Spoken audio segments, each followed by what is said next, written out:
কী গো, তোমরা সবাই দেখলে তো আগের ভিডিওতে কেমন চারিদিকটা সেজে উঠেছে?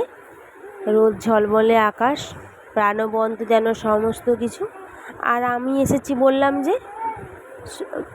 ফটোশ্যুট করতে, তো সমস্ত কিছু হয়ে গেছে। এবারে যাচ্ছি বাড়ির উদ্দেশ্যে, কারণ এবারে হলো গায়ে হলুদ পর্ব। তো চলো দেখাই। চলে এসছি, আর এখানে আমার মাসি পড়াচ্ছে আমাকে শাঁখা পলা। এনার নামে যাই বলি না কেন, সমস্ত কিছু কম পড়ে যায়। একদম অলরাউন্ডার, সমস্ত কিছুর দিকে একদম নখদর্পণ। তো অনেকের বিয়ের আগের দিনও শাঁখা পলা পরে নেয়, কিন্তু আমাদের ওই দিন হলুদ তেলের সময়ই পরানো হলো। আর এখানে দেখো সবাই এসছে, আমাদের পাড়ার সমস্ত জেঠিমা, কাকিমা, আমার বন্ধু বান্ধব এবং আমাদের যত আত্মীয় স্বজন